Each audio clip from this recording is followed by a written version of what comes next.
قاضی اعجاز مالکی نے، شیخ عبدالحق محدث دہلوی نے، دیگر بزرگ جو سیرت نگار گزرے انہوں نے لکھا ہے کہ نبی پاک صلی اللہ علیہ وسلم کے اندر 100 مردوں سے زیادہ طاقت تھی. 100 مردوں سے زیادہ طاقت. اب جو بات کہنے لگا ہوں، جو نتیجہ دینے لگا ہوں، اس پر خاص توجہ آپ فرمائیں گے. ذرا فکری طور پر، نظریاتی طور پر ایک چیز کو سمجھیے. ہم سمجھتے ہیں کہ جوان لڑکا ہے جی جو مرضی کرے، عمر ہے جی. آپ ذرا بات پر غور کیجئے گا کہ حضور صلی اللہ علیہ وسلم میں طاقت 100 مردوں سے زیادہ ہے اور حیا کواری لڑکیوں سے بھی زیادہ ہے. ذرا اس بات کا تقابلی جائزہ کیجئے گا کہ طاقت 100 مرد سے زیادہ ہے لیکن حیا کواری لڑکی سے بھی زیادہ ہے. اس کا معنی یہ ہوا کہ جس ٹہنی کو پھل زیادہ لگ جاتے ہیں وہ جھکا کرتی. تو حیا تو حسن ہے، حیا تو آپ کو پاک صاف کرے گا، حیا تو آپ کو نرالا کرے گا، انوکھا کرے گا. وہ ہمارے ایک دانشور ہیں جنہوں نے مضمون لکھا، کئی باتیں بڑی پسند آتی ہیں.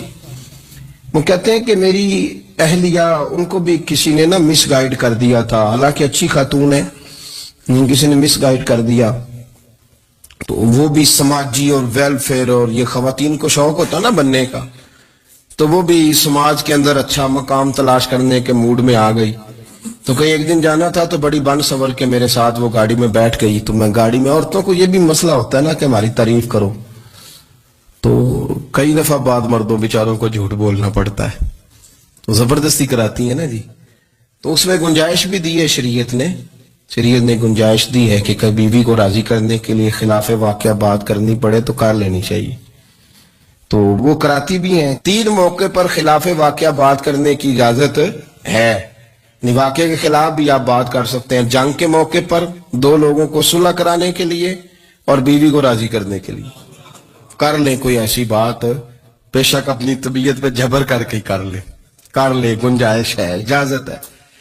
تو وہ کہتے ہیں جب وہ گاڑی میں میرے ساتھ بیٹھی بن سنور کے، تو وہ تقاضا کرنے لگی کہ میں نے بڑے اچھے کپڑے پہنے ہیں پر آپ نے توجہ نہیں کرائی. وہ سیانا بندہ تھا، وہ چاہ رہا تھا کہ میری خاتون سمجھ جائے. وہ کہتے ہیں مجھے پتا تھا کہ بیچاری مس گائیڈ ہو گئی ہے، دل کی بڑی اچھی ہے، سیانی ہے، لیکن اس کو کچھ خواتین نے، کچھ لوگوں نے مل کے اس کو ذہن غلط کر دیا ہے کہ سماج میں نکلو، باہر جاؤ، کام کرو، فلاں کرو، اپنی مرضی سے جیو. تو میرے ساتھ گاڑی میں بیٹھی کہیں جانے کے لیے، تو مجھ سے کہنے لگی کہ آپ نے میری طرف توجہ ہی نہیں کی، آپ نے کوئی ذکر ہی نہیں کیا کہ میں کیسی لگ رہی ہوں. تو کہتے ہیں میں نے اسے کہا کہ اگر تو ناراض نہ ہو تو پھر میں صحیح والی تعریف کر دوں. تو اس نے کہا کہ آپ کر دیں. تو کہتے ہیں میں نے درد سے اور خلوص سے اپنی بیوی سے کہا، خلوص کے ساتھ. میں نے کہا میں تو روز گھر ہوتا ہوں، روز شام کو گھر ہوتا ہوں، اگر تو میرے لیے تیار ہوتی تو میں تیری تعریف کرتا، لیکن آج تو باہر جانے کے لیے تیار ہوئی، تو پھر ان سے تعریف کی امید رکھ جن کے لیے تو نے تیاری کی ہے. میرے لیے تیاری کرتی تو میں تو ہر شام تیرے پاس ہوتا ہوں. کہتے ہو میرے لفظوں میں درد تھا تو وہ بھی رو پڑی اور کہنے لگی آپ گاڑی روک دیں، مجھے باہر جا کے کسی کو راضی نہیں کرنا، میں نے اسے راضی کرنا ہے جس کو رب کریم نے میرا شوہر بنایا اور میرے لیے منتخب کیا ہے، میرے ماں باپ کو. میں واپس لوٹتی ہوں. یہ ایک پہلو ہے سو لگتا ہوا، اس کو سمجھا جائے. رسول کریم صلی اللہ علیہ وسلم عرب کی کواری لڑکیوں سے زیادہ حیا والے تھے. کواری لڑکیوں سے زیادہ حضور حیا فرمایا کرتے تھے.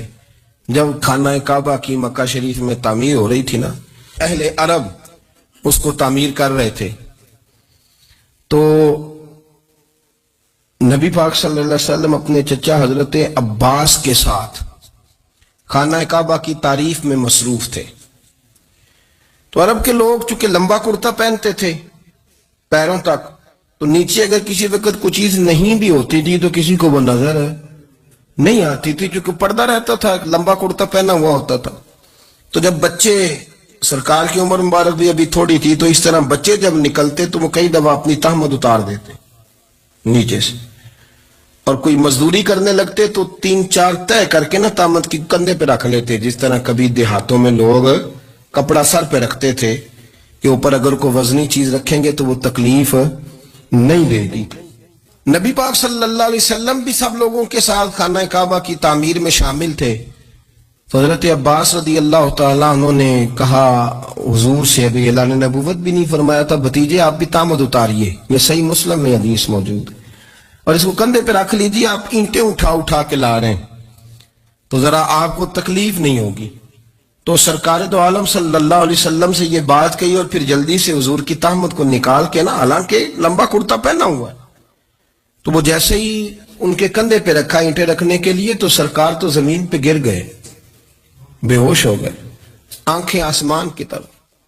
اور پھر حضور پکار رہے ہیں، آزاری آزاری آزاری، میرا تامت دے دو، میرا تامت دے دو. کبھی کوئی شخص اس وجہ سے بھی بے ہوش ہوا ہے کہ میرے وجود سے کپڑا اتر گیا ہے؟ حالانکہ سرکار پر وہ بے ہوشی بھی نبی پاک کا وہ جو غلبہ ہے نا شرم و حیا کا، اس کی وجہ سے ہوئی.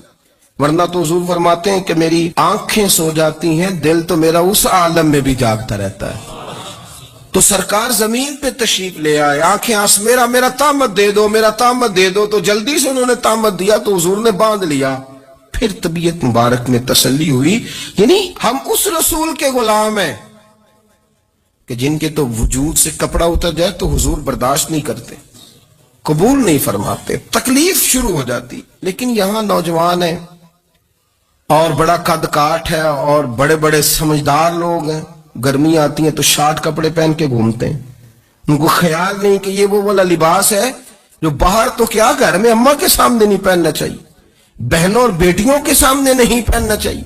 آپ کی گفتگو میں شرم و حیا ہو، آپ کے لب و لہجے کے اندر حسن ہو. آپ کو پتہ ہے نبی پاک صلی اللہ علیہ وسلم نے فرمایا میری امت میں سب سے زیادہ حیا کرنے والے عثمان غنی ہیں. عثمان غنی سب سے زیادہ حیا کرنے والے. آپ فرمایا کرتے تھے جب سے حضور کا چہرہ دیکھا ہے میں نے کبھی اپنی شرمگاہ بھی نہیں دیکھی، میں نے آنکھوں کا وضو نہیں توڑا، اور جب سے حضور کے دست مبارک میں نے بیعت کے لیے سیدھا ہاتھ بڑھایا تو پھر سیدھا ہاتھ میں نے کبھی گندگی کو نہیں لگایا. حیات.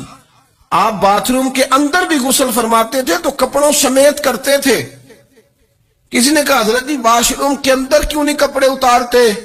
آپ فرمانے لگے باہر بندوں سے حیا کرتا ہوں، اندر جاتا ہوں تو رب سے حیا آنی شروع ہو جائے، وہ تو دیکھ رہا ہے نا. تو میں جو بات آپ کی خدمت میں عرض کرنا چاہتا ہوں اس کو آپ سمجھیے گا میرے عزیز، کہ شرم والا مزاج، گفتگو بھی شرم والی، آنکھیں بھی شرم والی، لباس بھی شرم والا، دوستی یاری بھی شرم والی، بہت ساری ایسی باتیں. دیکھیں نا آپ ذرا، میں نے کہا کہ باتوں کو سن کے گزر نہ جایا کریں، اس کی گہرائی پر غور کریں. حضور علم کا سمندر ہے، سرکار سے زیادہ علم دنیا میں کسی کے پاس موجود ہے.